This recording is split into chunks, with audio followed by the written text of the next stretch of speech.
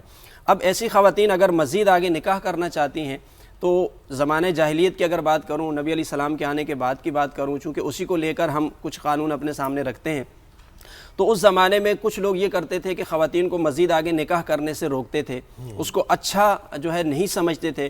تو قرآن کریم نے حکم دیا وَأَنكِحُوا الْأَيَامَ مِنكُمْ. سورہ نور کے اندر ارشاد فرمایا کہ ایسی خواتین آگے نکاح کر سکتی ہیں، بلکہ ان کے جو ولی ہیں، جو ان کے وارث ہیں، ان سے یہ کہا گیا کہ انہیں مزید آگے نکاح کے لیے اسباب پیدا کریں آپ. ٹھیک ہے، تو یہ کوئی بری بات نہیں ہے، ان کو مزید نکاح کرنے میں زیادہ اسلام کے احکامات آپ نے بالکل واضح. اچھا، شامل گفتگو کرتے ہیں. شبستہ، آپ بتائیں، آپ نے ایک پریکٹیکل لائف میں اب آپ ہیں اور آپ ورکنگ وومن ہیں، موو آن آپ کر گئی ہیں، ایک تو انسپریشن بھی ہیں آپ ایسی خواتین کے لیے. آپ کے تجربات کیا رہے اور ابھی بھی آپ کیا کچھ فیس کر رہی ہیں معاشرے سے متعلق؟ ذرا اپنی لائف کے بارے میں بتائیں. دیکھیں، ہمارے یہاں سب سے پہلے پرابلم یہ ہوتا ہے کہ ایز اے سنگل وومن لوگوں کی زبانیں بہت کھلتی ہیں.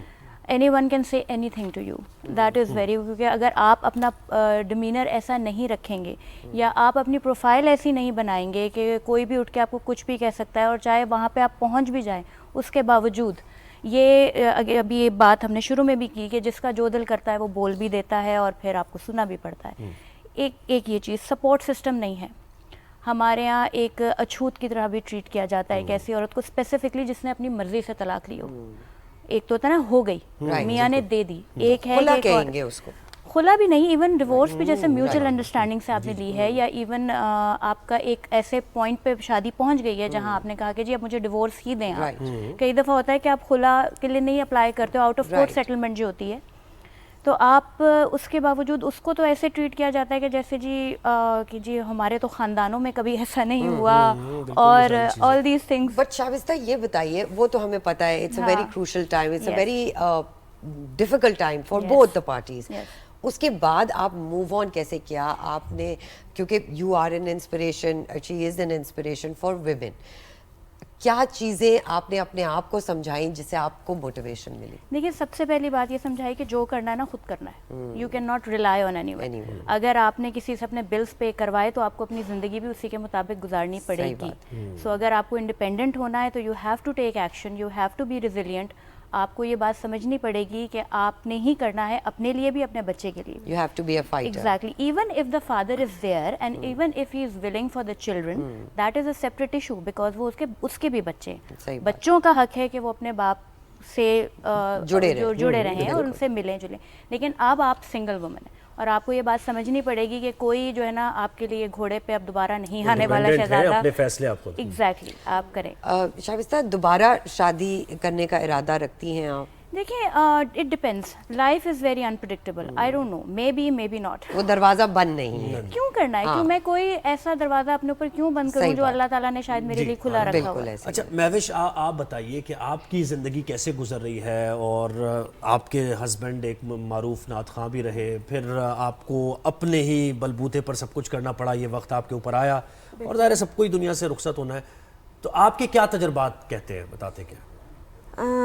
میرے ہسبینڈ کی ڈیتھ کے بعد تو مجھے بہت زیادہ مشکلوں کا سامنا کرنا پڑا. ایون کہ آفٹر ڈیتھ میں 2 سال تک 2.5 سال تک سیویئر ڈپریشن کا شکار رہی ہوں. اور یعنی مطلب لوگوں نے بہت زیادہ ٹیز کیا، بہت زیادہ. ایون کہ یہ مطلب جھوٹی باتیں کر کے، کیونکہ بہت ساری چیزیں ایسی ہوتی ہیں جو ہسبینڈ کی پروفیشنل لائف سے ریلیٹڈ ہوتی ہیں، فیملی کو نہیں پتہ ہوتی، لیکن اس میں اگر میں سچ بھی بول رہی ہوں تو اس پہ مجھے جھوٹا قرار دیا گیا. اور پھر میرے دروازے پہ آ کے مجھے ہیریس کرنے کی کوشش کی گئی ہے باقاعدہ. اور وہ 2 سال ایسے تھے کہ میں دروازے پہ اپنے جا کے کھڑی بھی نہیں ہو پاتی تھی. یہ کون ہراس کرتا تھا آپ کو؟ انہی کے جاننے والے. گھر والے یعنی معاشرہ ظاہر ہے معاشرہ بہت معاشرہ ہی ہے، ظاہر سی بات ہے. اور لیکن اس ٹائم پہ میری فیملی نے، میری مدر، میری سسٹر، میری جو بلڈ ریلیشن، انہوں نے مجھے بہت سپورٹ کیا. ان کی وجہ سے میں آج یہاں پہ ہوں، اور اپنے خود کے اسٹیمنا کی وجہ سے بھی. میرا بیٹا ہے. وہ کیا لمحہ کون سا آپ نے سوچا کہ نہیں اب بس ٹھیک ہے اب جو بھی ہو رہا ہے میں بس جب وہ 2 سال میرے بہت زیادہ سیویئر ڈپریشن کا میں رہی ہوں، مجھے نہیں سمجھ آتا تھا کہ میں آج تک بھی یہ ہوتا ہے کہ میں راتوں کو سو نہیں پاتی ہوں، لیکن میں کھڑی ہوں اپنے بیٹے کے لیے. میرے بیٹے نے کہا ماما میں ہوں، جب میں ہوں تو آپ کو کیوں فکر ہے دوسرے دنیا کی. اور جب وہ چھوٹا سا میرا بیٹا تھا، جب اس نے یہ چیز حوصلہ مجھے دیا تو وہ میرے لیے بہت تھا کہ نہیں میرے پاس میرا بیٹا ہے تو مجھے کس سے ڈرنے کی ضرورت ہے. کوئی مجھے دے رہا ہے آ کے کھلانا، کوئی نہیں دیتا. Nobody's paying your bills. کوئی نہیں دیتا. دوسری شادی کیوں نہیں کی؟ دوسری شادی اپنے ایک تو ایسا کچھ موقع ملا نہیں. سیکنڈلی یہ کہ مجھے پہلے سب سے پہلے اپنے بیٹے کا خیال آیا، کیونکہ آج کے زمانے میں نہیں سمجھتی کہ کوئی کسی کی اولاد کو اپناتا ہے. صحیح بات. تو میرے لیے میرے سب سے امپورٹنٹ میرا بیٹا ہے. بالکل یہیں سے آگے گفتگو دیکھیں وہ انہوں نے کتنی معاشرے کی برائیوں کا انہوں نے ذکر کیا کہ دوسری شادی سے متعلق سوال پر یعنی ایسے ریفیوز نہیں کیا انہوں نے حالات و واقعات کا ہی ذکر کیا کہ اب انہوں نے کہا کہ میرے بیٹے کی دیکھ بھال کون کرے گا. تو یہ ایکسیپٹنس ہمارا مذہب کیوں، یعنی ہم نماز بھی پڑھتے ہیں، مذہبی احکامات بھی احادیث بھی بیان کرتے ہیں، لیکن اپنے اندر ریفارم کوئی لانے کو تیار نہیں ہے. اس سلسلے میں اس ایشو سے جڑی آپ مزید کیا بات کریں گے؟ دیکھیں میں یہ عرض کروں کہ ہمیں یہ بات دوسروں کو سمجھانی چاہیے اور سیکھنی چاہیے کہ اسلام اس حوالے سے کہتا کیا ہے. دیکھیں اب اس بہن کا اپنا فیصلہ ہے، ان کا اپنا فیصلہ ہے، انہوں نے چاہا کہ ہم اپنی الگ زندگی بسر کریں گے. معاشرے کا اپنا ایک رویہ ہے، لیکن اس میں اسلام کے احکامات کیا ہیں، کیونکہ اگر ہم اس کو فالو کریں گے تو تب جا کر معاملات درست ہوں گے نا. دیکھیں اسلام نے سب سے پہلے ایک عورت کے لیے یہ ذمہ داری باپ پر ڈالی ہوتی ہے کہ باپ اس کی ہر چیز کا ذمہ دار ہے، اس کی کفالت کا، اس کی ضروریات کا، جب تک اس کی شادی نہ ہو جائے. شادی ہونے کے بعد یہ ذمہ داری چلی جاتی ہے شوہر کے اوپر. لیکن ہم اس سے اگلے مرحلے پہ جا رہے ہیں کہ طلاق ہو گئی یا شوہر کا انتقال ہو گیا. اب اس کے بعد اسلام کیا کہتا ہے؟ اس کے بعد اسلام یہ کہتا ہے کہ اس عورت کی جو ذمہ داری ہے واپس اس کے والد پر آ جاتی ہے. یعنی یہ شریعت نے اس کو لازم کیا ہے، یعنی اس کے جو والد ہیں وہ اب اس بات کے ذمہ دار ہیں کہ وہ اس کی کفالت کریں گے، وہ اس کے معاملات دیکھیں گے، وہ اس کی ضروریات کو پورا کریں گے. اور اس میں یہاں تک بھی بیان کیا گیا ہے کہ اگر بالفرض وہ والد صاحب یہ سمجھتے ہیں کہ میری یہ بیٹی کے لیے مزید آگے شادی کے کوئی حالات نہیں بن رہے تو اس کا ذریعہ معاش بنانے کے لیے وہ اپنی جائیداد میں سے ایک مخصوص حصہ اس بچی کے نام کر دیں. اگرچہ عام حالات میں اس کی اجازت نہیں ہے، لیکن اس سچویشن میں ہمارا اسلام یہ کہتا ہے کہ وہ اس کی کفالت کی ذمہ داری لینا. اچھا دیکھیں بیٹے اور بیٹی ان دونوں کو سامنے رکھ کر اسلام نے بیٹی کے حوالے سے اس کی کفالت یا ذمہ داری کے حوالے سے زیادہ ذمہ داری عائد کی ہے. اس لیے کہ جب بیٹا بالغ ہو جاتا ہے تو اب اسلام کہتا ہے کہ وہ خود مختار ہے اور باپ پر اس کی ذمہ داری نہیں ہوتی ہے کہ وہ اس کا ذریعہ معاش اور دیگر چیزوں کو دیکھے گا. لیکن بیٹی اگر بالغہ بھی ہو جاتی ہے تو تب بھی اس کی ذمہ داری والد پر آتی ہے. اچھا ایک اور یہ بھی کہے گا جیسے کوئی بیوہ ہیں یا پھر کسی خاتون نے طلاق لی ہے تو کیا ان کا اختیار نہیں ہے کہ اگر وہ اپنی شادی کا فیصلہ خود کرنا چاہ رہی ہیں کسی سے تو کیا اپنے والد سے اپنے ولی سے ان کو اجازت لینی ہے؟ یہ یعنی دیکھیں یہ جو اختیار کا معاملہ ہے یہ تو جب وہ پہلی شادی کر رہی ہیں اور بالغہ ہیں تب بھی ان کو اختیار ہے کہ وہ اپنی مرضی سے کہیں پر بھی شادی کر سکتی ہیں، اور پھر طلاق ہو جانے کے بعد یا بیوہ ہو جانے کے بعد بھی اپنی مرضی سے کر سکتی ہیں. یہ ایک الگ بات ہے کہ ہر سوسائٹی کے کچھ اپنے رولز ہوتے ہیں، کچھ رسم و رواج، کچھ طریقے ہوتے ہیں. ہمارے ہاں عرف عام میں اس بات کو زیادہ پسند نہیں کیا جاتا کہ ایک بیٹی خود سے جا کر بغیر والدین کو بتائے شادی کر لے. ہاں یہ اختیار ضرور ہے، اسے چاہیے کہ والدین کو اعتماد میں لے اور والدین کو بھی کنونس کرے، اپنے ساتھ کرے.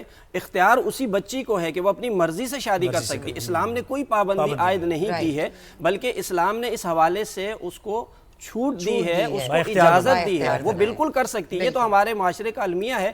ہم اسلام کے مطابق چیزوں کو فالو نہیں کر رہے، ہم اپنی نیچر کے مطابق چلنا چاہ رہے ہیں، جو ہم ہمیں اپنے ذہن کے مطابق چلنا چاہ رہے ہیں، جو ہمارے لیے کنوینینٹ ہے ہم اس کو دیکھیں گے. شائستہ یہ بتائیے کہ آپ نے اتنا عرصہ ویٹ کیا ایک ریلیشن شپ کی ختم ہونے کے کہ آپ کے بچے بڑے ہو جائیں؟ Because a lot of Times خواتین جو ہیں وہ کہتی ہیں کہ بھائی میں ٹاکسک ریلیشن شپ میں رہ لوں گی، میرے بچے ایک ایج پہ ہو جائیں تب میں یہ لوں گی. Was that also your decision? Kind of, because I took divorce after 20 years of my marriage. اور میں نے پہلے کچھ سال تو بہت کوشش کی، بلکہ کئی سال کوشش کرتی رہی کہ شاید یہ شادی چل جائے، جب یہ مجھے پتہ چلا کہ یہ شادی اب نہیں چل سکتی تو سب سے پہلے جو میں نے کام شروع کیا وہ اپنے اوپر کام شروع کیا گیا. پھر مجھے پتہ ہے کہ اب میں نے گھر اکیلے چلانا ہے. آپ کہہ لیں جتنا مرضی جس کی مرضی ذمہ داری ہو, کوئی نہیں آگے آتا, کوئی بھی نہیں آتا, نہ باپ آتا ہے نہ بھائی آتا ہے. تو سب یہ میں نے کیا, اور اس میں بائی دا ٹائم بچہ بھی بڑا ہو گیا خود. تو مین وائل جب when I was getting financially and professionally sound, تو اس میں میں نے پھر بڑا بچہ بھی ظاہر ہے وہ تو ساتھ ساتھ بڑا ہو رہا تھا. دین دیر اے ٹائم کیم کہ اس نے خود کہا کہ اب آپ دونوں نا الگ ہو جائیں. He was mashallah 17 and a half when we got he divorced. could see, he could بچہ ایک نوٹس کر سکتا ہے. 20 سال انہوں نے, اور وہ ظاہر ٹاکسک ہی ماحول ہوگا کہ 20 سال بعد آپ نے پھر یہ فیصلہ لینے پہ مجبور ہی ہو گئی آپ. فیصلہ میں نے 12 سال بعد لیا تھا, لیکن پھر مجھے اپنے آپ کو بنانے میں اس کے بعد 8 سال لگے. 8 سال لگے without any, because I got married also very young, تو میرے پاس کوئی ڈگری بھی نہیں تھی پروفیشنل. میں نے پڑھائی ختم کی, پھر میں آج تک پڑھ رہی ہوں. اچھا ایسا بھی ہوتا ہے مہوش, ایک آپ کے ساتھ ایک حادثہ ہوا ہے یا ایک سرٹن ٹائم آپ نے زندگی میں گزارا ہے, اس کے بعد ایک بڑا فیئرفل ہو جاتا ہے انسان کہ میں دوبارہ شادی کروں گی تو کیا میرے ساتھ کس طرح کی ٹریٹمنٹ. اور پرانی یادوں میں ہوتے ہیں نا, آپ ایک شخص کے ساتھ زندگی گزاری ہوتی ہے اور آپ کا اچھا ٹائم گزرا, دل نہیں مان رہا ہوتا, تو دل نہیں مانتا. اس چیز کو کیسے دیکھتی ہیں آپ, اور اس سے اوور کم کرنے کے لیے ایک عورت کو کیا کرنا چاہیے؟ یہ میرے ساتھ میں کہوں گی کہ شاید یہ اللہ کی طرف سے تھا کہ جب میرے ہسبینڈ حیات تھے تو میں ایز اے پروفیشنل شیف ہوں اور میں ایک ٹرینر بھی ہوں. تو میں نے اپنا آن لائن بزنس جو ہے نا ویسے ہی اسٹارٹ کیا ہوا تھا, تاکہ مجھے نہیں پتا تھا ایک یعنی مطلب گھر میں رہتی تھی تو یہ تھا کہ ٹائم فارغ ہے تو اپنے اس ٹائم کو یوٹیلائز مجھے کرنا ہے. تو وہ شوق میں جو ہے وہ میرا اپنا میں نے بزنس بنایا ہے, اپنا کیا. پھر ایک چھوٹا سا انسٹیٹیوٹ میں نے اپنا اوپن کیا, تو وہاں پہ میں ٹریننگ بھی دیتی تھی ساتھ ساتھ. لیکن تقریباً 2 سال ہی مجھے ہوئے ہوں گے میرے انسٹیٹیوٹ کو اوپن ہوئے ہوئے, اور میرے ہسبینڈ کی جو ہے نا ایک دم سے اچانک سے ڈیتھ ہو گئی. اور وہ میرے لیے بہت زیادہ شاکنگ تھا, کیونکہ کبھی میں ایسا سوچ نہیں سکتی. ہم تو آپس میں بات کرتے ہیں کہ ہم نے سلور جوبلی ساتھ گزارنی ہے. صحیح بات. تو لیکن وہ جب چیز ہوئی تو یعنی مطلب پاؤں تلے زمین کھسک گئی, یعنی مطلب لگ ہی نہیں رہا تھا کہ یہ سب کچھ سچ ہے, سب بالکل جھوٹ لگ رہا تھا. لیکن ہر لائف میں پارٹنرشپ میں جو ہے اپس اینڈ ڈاؤن ہوتی ہے, لیکن اس کا مطلب یہ نہیں ہو رہا ہوتا کہ انسان جو ہے نا ایک دوسرے سے جدا ہونے کی چیز کر رہا ہو. میرے ہر ایک کی اپنی ان یادوں سے نکل, اور مجھے کرنے میں بہت ٹائم لگا اس چیز کو. علامہ صاحب آپ کہیے گا جیسے وقت کے تقاضے بدلتے رہتے ہیں, اور اسلام بھی کیونکہ کمپلیٹ کوڈ آف لائف ہے تو ہر وقت کے لیے ریلیونٹ ہے اسلام. اب کی جو ریلیشن شپس ہیں آج کل جو ہیں, اس پہلے تو ہمیں خواتین کو بھی مردوں کو بھی یہ بتایا جاتا تھا, خواتین کو زیادہ کہ بھائی ایڈجسٹ کرنا ہے, کیسے بھی حالات ہوں آپ کو نبھانا ہے, بچوں کے لیے ساری چیزیں. لیکن اب ذرا مختلف سوچ ہو گئی ہے. اس مختلف سوچ کو مد نظر رکھتے ہوئے ذرا اس پر روشنی ڈالیے تھوڑی سی. دیکھیے بات یہ ہے کہ نبی علیہ السلام کا ارشاد پاک ہے کہ جو چیزیں جائز ہیں اسلام میں, ان میں سب سے زیادہ اللہ کے نزدیک ناپسندیدہ چیز جائز چیزوں میں طلاق ہے. بالکل. تو اسلام تو خود بھی یہ کہتا ہے کہ آپ ہر صورت یہ کوشش کریں کہ آپ کا گھر بنا رہے, لیکن یہ بھی نہیں کہتا ہے کہ کسی خاتون کے ساتھ کوئی زیادتی ہو رہی ہو اور اس کو ایسے ہی جاری رہنے دیا جائے. اور نہ یہ بھی کہتا ہے کہ بعض دفعہ خواتین کی طرف سے کوئی زیادتی ہو رہی ہو اور وہ مرد جو ہے اسی کو برداشت کرتا رہے. دین اسلام یہ کہتا ہے کہ کوشش کی جائے کہ ان کا گھر آپس میں بستا رہے, چلتا رہے. لیکن اگر ایسا نہ ہو تو پھر یہ اسلام ہی کا حکم ہے کہ بات طلاق بھی ہو سکتی ہے. اچھا, رسول اللہ کے دور کا کچھ مجھے یاد آ رہا ہے, آپ اس کی وضاحت سے اسے بتائیں کہ ان کے دور میں بھی ایسا ہوا کہ رسول نے خود یہ کہا کہ بھائی الگ ہو جاؤ اگر. بالکل. دیکھیں بلکہ قرآن کریم کے اندر یہ بات موجود ہے, وَإِن يَتَفَرَّقَا يُغْنِ اللَّهُ كُلًّا مِّن سَعَتِهِ. یہ میاں اور بیوی کے بارے میں کہا کہ اگر ان دونوں کی آپس میں نہیں بن سکتی ہے, یہ دونوں جدا ہو جائیں, یعنی طلاق کی صورت میں الگ ہو جائیں, اور اللہ تعالیٰ ان کے لیے اور راستے پیدا فرما دے گا. یعنی یہ بھی اسلام کا حکم نہیں ہے کہ آپ ہر صورت ایک دوسرے کے ساتھ ہی زندگی بسر کریں جو کہ ناممکن ہو رہا ہو. اسلام یہ کہتا ہے اگر ذہن مزاج آپ کے نہیں ملتے ہیں یا کسی کا رویہ ایسا جارحانہ ہے کہ اس کے ساتھ زندگی نہیں گزر سکتی ہے, تو اسلام اس بات کی بھی اجازت دیتا ہے کہ وہ اپنی راہیں جدا کر لیں. اب راہیں جدا کرنے کے بعد انہیں اختیار ہے کہ وہ کس طرح کی زندگی بسر کرنا چاہتے ہیں. دیکھیں پچھلے تجربات سے مطلب اس بات کو لینا کہ نہیں آگے ہمیں شادی کی طرف نہیں جانا چاہیے، یہ خاتون کا اپنا فیصلہ ہوتا ہے۔ میں نے پہلے جیسے عرض کیا کہ اس کے لیے زیادہ حفاظت کا ذریعہ یہی ہوتا ہے کہ اگر وہ کوشش کرے اور اس کے لیے کوئی دوسرا، کیونکہ ہر مرد ایک جیسا نہیں ہے، ہر خاندان ایک جیسا نہیں ہے، بلکہ نبی علیہ السلام کے زمانے کی ایسی بے شمار مثالیں آپ کو ملیں گی۔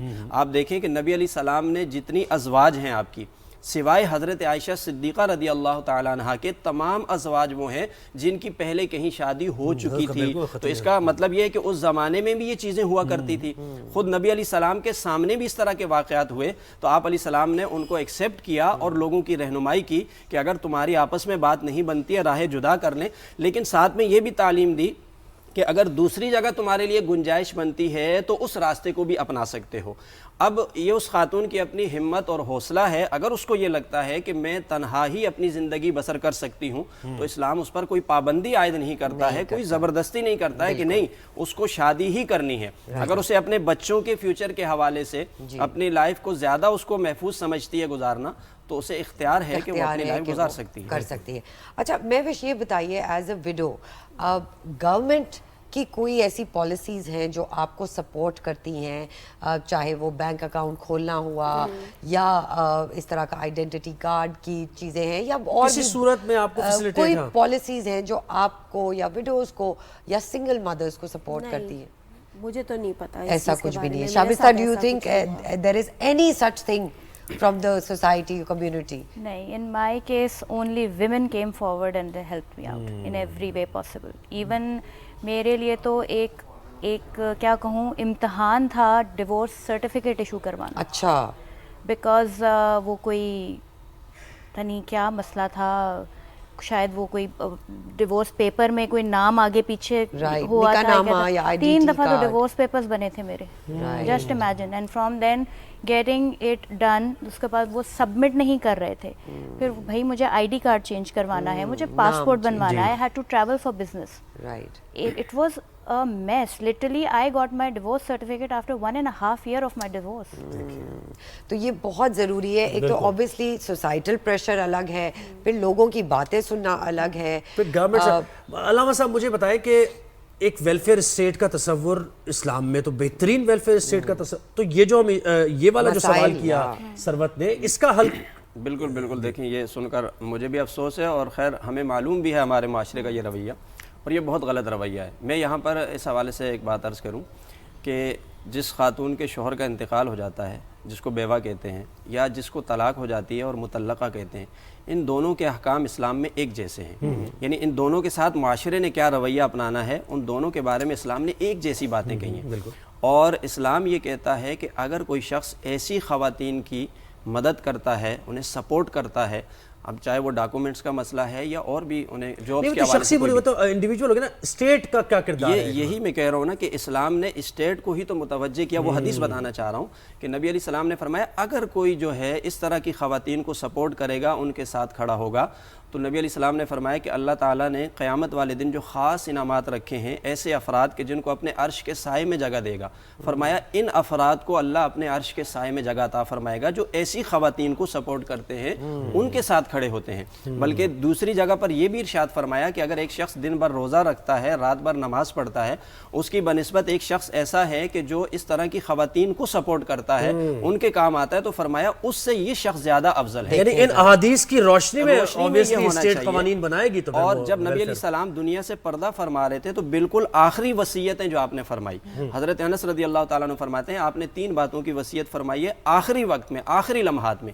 ایک اس میں غلاموں کے حوالے سے، چونکہ وہ غلامی کا دور تھا، ایک نماز کے حوالے سے، اور ایک یتیم بچے اور بیوہ اور اس طرح کی خواتین جو ضرورت مند ہیں ان کے حوالے سے حضور علیہ السلام نے نصیحت فرمائی۔ اب یہ ہماری اسٹیٹ کا کردار ہونا چاہیے۔ حضرت عمر فاروق رضی اللہ تعالیٰ عنہ نے اپنے دور خلافت کے اندر اس طرح کے ادارے بنائے، وہ افراد جو کہ ضعیف ہو جاتے تھے، جو بوڑھے ہو جاتے تھے، تو یہ ویلفیئر کا آغاز دراصل حضرت عمر فاروق رضی اللہ تعالیٰ عنہ نے کیا تھا۔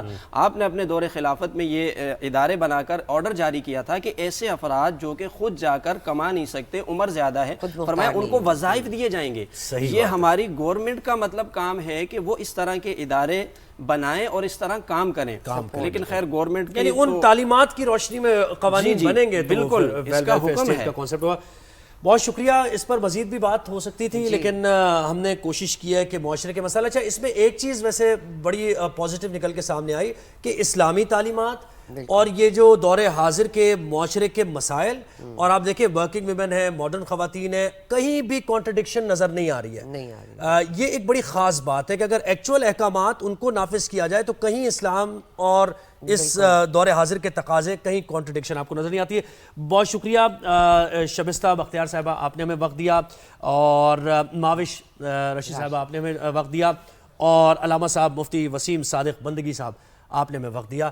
یہ ڈسکشن آپ نے دیکھی ہماری, اس پر بھی بالکل جی بالکل بہت ضروری ہے کہ ایسے سبجیکٹس جب ہم اپنے چینل پہ اس شو کے ذریعے لاتے ہیں, اس کا مقصد یہی ہوتا ہے کہ ہم اویئرنیس کریٹ کریں اور لوگوں تک یہ بات لے کے جائیں کہ اسلام ایسے سبجیکٹس پہ کیا کہتا ہے. ہمیں اپنا فیڈ بیک ضرور دیجیے گا, ہم منتظر رہیں گے. اپنا بہت خیال رکھیں, اگلی بار ملاقات ہوگی. خدا حافظ.